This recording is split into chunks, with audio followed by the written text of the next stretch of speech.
నమస్కారం. బచ్చిమంచి వెంకట సుబ్రహ్మణ్యం రవి గారు. నమస్తే. ఎలా ఉన్నారు సార్? ఫెంటాస్టిక్. నైస్. సార్ అసలు అంటే ఈ ఆఫీస్‌లో ఫస్ట్ నన్ను ఈ కొటేషన్స్ అవి చాలా అట్రాక్ట్ చేసాయి.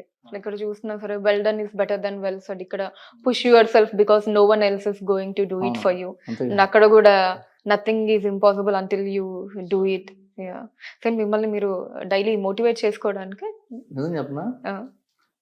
అవి నన్ను మోటివేట్ చేసుకోవడం కాదు, నా స్టాఫ్ని మోటివేట్ చేయడానికి. ఎవరైనా వచ్చిన వాళ్ళకి గోడ మీద చూసి నేను కొద్దిగా వేరే పనిలో ఉన్నాను అనుకోండి, నేనే కాదు ఏ ఆఫీసులో ఎవరు కొటేషన్లు పెట్టిన అందుకే. మనం ఏదో పనిలో ఉంటే వచ్చిన వాళ్ళ గోడలు చూసి కొద్దిగా టైం పాస్ చేస్తారని పెడతారు, అంతేగా మన గురించి మనం ఏదో చెప్పుకోవడం కాదు. ఇది ఎవరు పెడతాడు? I actually do it for myself. Okay. So స్టాఫ్‌ని మోటివేట్ చేయడానికి మాత్రం స్టాఫ్ని కాదండి, అది ఇవన్నీ అందరికీ తెలిసిన పాఠాలే, మనం కొత్తగా చెప్పే పాఠాలు కాదు. కొటేషన్స్ ఒకప్పుడు ఏంటంటే ఇంటర్నెట్ లేని రోజుల్లో పుస్తకాలు కొనుక్కొని ఈ ఫస్ట్ కొటేషన్స్ ఎందుకు ఉపయోగపడేవో తెలుసా? స్కూల్లో రైటింగ్ ప్రాక్టీస్ కోసం కాపీ రైటింగ్లో కొటేషన్ రాయమనేవాళ్ళు. All that glitters is not gold, old is gold ఇట్లాంటివో రాస్తే కర్సివ్ రైటింగ్ వస్తుందని అందుకు పెట్టేవాళ్ళు కొటేషన్లు. అంతకు తప్ప ఎవడు ఫాలో అవడే కొటేషన్. ఆ తర్వాత ఫేస్బుక్లు, ట్విట్టర్లు, ఇన్స్టాగ్రామ్ లాంటి కొటేషన్లు పోస్ట్ చేసుకునే సదుపాయం వచ్చిన తర్వాత చాలా రకరకాల హ్యాండిల్స్లో కొటేషన్లు వస్తాయి కదా. సో కొటేషన్స్ హ్యావ్ బికమ్, ఇప్పుడు మన సినిమాల్లో కూడా అంతగా మెసేజ్ ఉంటే ఫేస్బుక్లో పెడతాను డైలాగులు కూడా రాస్తున్నారు చాలా మంది. ఇట్స్ ఫైన్, బట్ నాకు ఎవరో గిఫ్ట్ ఇచ్చారు, I loved them, I really felt it. Okay. Okay. So మీరు లైఫ్‌లో ఫాలో అయ్యే ప్రిన్సిపల్స్ లాంటివి ఏమన్నా ఉన్నాయా సార్? ప్రిన్సిపల్స్ చాలా ఉన్నాయి. ఏంటంటే పని చేసుకుంటే వెళ్ళడం, అదొకటే ప్రిన్సిపల్.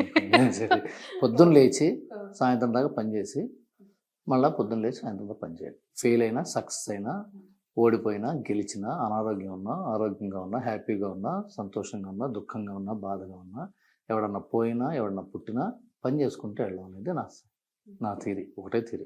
ఏదో నాకు చాలా దగ్గరగా ఉంది నాకు. అందరికి దగ్గర అవ్వాల్సిన థియరీ అని కూడా నేను ఫీల్ అవుతుంటాను. ఓకే. ప్రతిరోజు పని చేయాలి. మనం ఏదైతే పని మన లైఫ్ని నడిపించడానికి మనం తీసుకున్నామో, లైక్ నేను యాక్టర్ని అయితే నా ఫ్యామిలీ నడుస్తుంది, నేను నడుస్తాను, గడుస్తుంది అనుకుంటామో, నేను ఎలా ఏదైతే నా పని నేను ఎంచుకున్నానో ఆ పని లైఫ్ లాంగ్ చేసుకుంటూ వెళ్ళిపోవడమే. Come what may, that is the only theory every one has to follow, and that is the only slogan which Bhagavad Gita also told. అదొకటే చెప్పి నీకేం చెప్ప, పని చేయి, ఇంకేం మాట్లాడుకోండి. ఓకే. సో ఇప్పుడు ప్రజెంట్లో ఏం ప్రాజెక్ట్స్ చేస్తున్నారు సార్?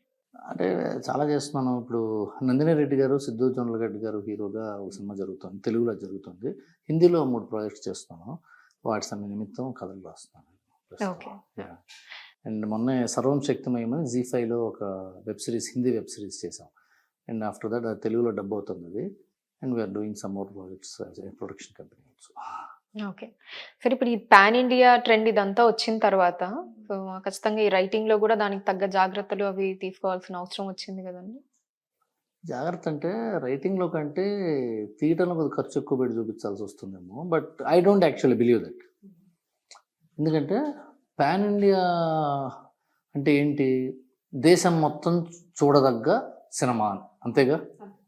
దేశం మొత్తం చూడదగ్గ సినిమా అంటే ఏంటంటే దేశం మొత్తం అర్థం చేసుకునే ఒక ఎమోషన్, దేశం మొత్తం అర్థం చేసుకునే ఎమోషన్. అంటే జియోసెంట్రిక్ స్టోరీస్, అంటే విశాఖపట్నం కథలు జరిగినాయి, లేకపోతే హైదరాబాదులో అర్థమై వాళ్ళకి కనెక్ట్ అయ్యే కథ, ఇక్కడ జరిగిన రాజకీయ పరిణామాలు, ఇక్కడ జరిగిన కరెంట్ అఫైర్స్, వీటి మీద కథలు చేస్తే అందరికీ అర్థం కాదు. కాబట్టి ఇవి ఇక్కడ కథలు, పోతే అందరికీ అర్థమయ్యే కథలు అయితే పీరియడ్ డ్రామాస్, లేకపోతే లైక్ కాంతారా ఇదొకటి set in one deep village, that story has to be told every one అనేది జనరల్గా మన బిలీఫ్ సిస్టమ్. కాకపోతే నేను పూరి జగన్నాథ్ గారి విషయంలో చాలా గొప్ప మాట అన్నారు. తన కథ ఎప్పుడు కూడా అన్ని దేశాలకి, అన్ని ప్రాంతాలకి అర్థమయ్యే కథ రాయాలి, అది అన్ని ప్రాంతాలకు వెళ్తుంది. నేను పోకిరి అలాగే రాశాను అన్నాడు ఆయన. సో పోకిరి చాలా భాషల్లోకి రీమేక్ అయింది, అన్ని చోట్ల బ్లాక్ బస్టర్, అన్ని చోట్ల పోకిరి. బట్ నేను అప్పుడు అడిగాను ఆయన దగ్గర కొంతకాలం నేను పనిచేసే అవకాశం వచ్చినప్పుడు నేను అడిగాను, ఏమంటే ఈ కథ ఎలా అంటే ఏం లేదు, చాలా సింపుల్గా అందరికీ అర్థమయ్యేటట్టు ఉండాలి, అన్ని భాషల వాళ్ళకి అర్థమయ్యేటట్టు ఉండాలి కథ అని నేను వచ్చిన సూక్తి చెప్పాడు, which stands true every time.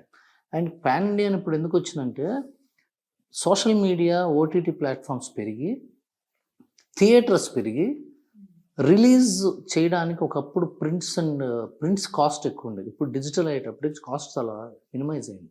So they are taking a chance. And వాళ్ళు పెట్టిన బడ్జెట్ని టాక్తో నిమిత్తం లేకుండా సేవ్ అవ్వడానికి అన్ని చోట్ల ఒకేసారి రిలీజ్ చేస్తే తొందరగా రికవర్ అవుతాం. బట్ అన్ని రాష్ట్రాల వాళ్ళకి సినిమా రిలీజ్ అవుతుందని తెలియాలంటే విపరీతమైన బడ్జెట్ ఆఫ్ పబ్లిసిటీ ఎక్కువ అవుతుంది. అదొకటి రిస్క్ ఉంటుంది. సో ఈ రిస్క్ తీసుకున్నా పర్వాలేదు అనుకున్నాడు పాన్ ఇండియా అని పోస్ట్ చేస్తాడు. ఎందుకు అంత రిస్క్ అనుకున్నాడు? తెలుగు సినిమా, తమిళ సినిమా, హిందీ సినిమా. ఇది పాన్ ఇండియాకి అసలు డెఫినేషన్.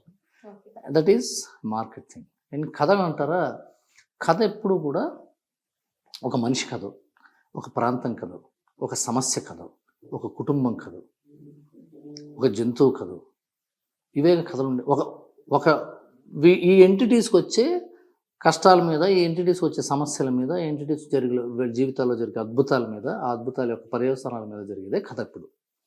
సో వాటికి pan India, pan Andhra, pan south India, pan America ఏమి ఉండవు అట్లా. అందరికీ అన్నీ అర్థం. ఇప్పుడు అమెరికా వాడు పాన్ ఇండియా అని తీస్తున్నాడు హాలీవుడ్ సినిమాలు. మన చోట్ల జాస్ అనేది ఇండియా, హైదరాబాద్, మన అమెరికా కోసం తీశాడు, ప్రపంచం మొత్తం రిలీజ్ చేశాడు, అందరం చూసాం. ఇప్పుడు 1975లో తీసిన జాస్. సో ఇప్పుడు శంకరాభరణం తీశారు 1980లో. అది తెలుగులో ఆడింది, కన్నడ, తమిళ, మలయాళం కూడా తెలుగు పాటలతో ఆడింది. అవి చూశారు, ఏమర్థమైంది తెలియదు. శంకరనాథ శరీరపర అంటే అది రీమేక్ చేస్తే రీమేక్లు ఆడినాయి. సో రీమేక్లు అనే సౌకర్యం ఇప్పుడు లేని కారణంగా పాన్ ఇండియా రిలీజ్ చేసాం, ఒకేసారి డబ్ చేసి రిలీజ్ చేసేద్దాం. I think I have answered your question. మీ దృష్టిలో అంటే జస్ట్ గుడ్ బ్యాడ్ అలా ఏమన్నా స్పెసిఫై చేయాలి అంటే ఈ ట్రెండ్కి సంబంధించి? గుడ్ బ్యాడ్ అంటూ ఏం ఉండదండి. గుడ్ బ్యాడ్ అనేది రిలీజ్ అయిన తర్వాత తెలుస్తుంది. అప్పటిదాకా అందరూ గుడ్ అని అనుకుంటాం కదా. ఇది బ్రహ్మాండం రిలీజ్ చేస్తాం, కాదని జనం చెప్తే ఓహో ఇక్కడ పళ్ళు ఉన్నాయని ఇంకోటి ఏదో రాస్తాం. Good bad we cannot decide because it is not in our hands. ఇప్పుడు ఇది సబ్బుల ఫ్యాక్టరీ అయితే అన్నీ ఒకటే రకమైన సబ్బులు వెళ్తుంది. ఒక వాటర్ బాటిల్స్ ఫ్యాక్టరీ అయితే అన్నీ ఒకటే రకమైన వాటర్ బాటిల్స్ వెళ్తాయి. ఈ ఇండస్ట్రీలో అన్నీ ఒకటే రకం ఉండవు, రకరకాల ఐటమ్స్ ఉంటాయి. ఒక్కొక్క కంపెనీ నుంచి ఒక్కొక్క చిన్న చిన్న ప్రోడక్ట్స్ ఉంటాయి కదా. సో ఒక్కొక్కటి ఒక్కొక్క రకంగా ఉంటుంది. So we never know. Every product is unique by itself, and it is only gauged good or bad or successful or unsuccessful only after its release in the market. Hit TV app, ఇందులో short news, live news, entertainment shows, movies, digital magazines తో పాటు మీ జిల్లా వార్తలను కూడా ఫ్రీగా చూడొచ్చు. ఇంకెందుకు ఆలస్యం, వెంటనే హిట్ టీవీ యాప్ ని డౌన్లోడ్ చేసుకుని ఫ్రీగా ఎంటర్టైన్మెంట్ పొందండి. Hit TV app. Hit TV app. Please download hit TV app. Hit TV యాప్ని ఫ్రీగా డౌన్లోడ్ చేసుకొని ఎంజాయ్ చేయండి. మీకు నచ్చిన ఎంటర్టైన్మెంట్ కోసం హిట్ టీవీ యాప్ ని ఫ్రీగా డౌన్లోడ్ చేసుకొని ఎంజాయ్ చేయండి. హిట్ టీవీ యాప్ ని డౌన్లోడ్ చేసుకుని ఆస్వాదించండి, ఆశీర్వదించండి. ఇంతమంది సెలబ్రిటీలు హిట్ టీవీ యాప్ ని డౌన్లోడ్ చేసుకోండి అని చెప్తున్నారంటే ఎంత మంచి యాప్ ఆలోచించండి. అమెరికా అమెరికా అమెరికా అమెరికాలో చదవాలనుకునే వాళ్ళకి విశ్వసనీయమైన పేరు మన శౌర్య కన్సల్టెన్సీ. UK లో 1 year masters. UK లో 1 year masters. 2 years work permit up to 5 years visa. Contact Saurya Consultancy. Contact 89851 89851.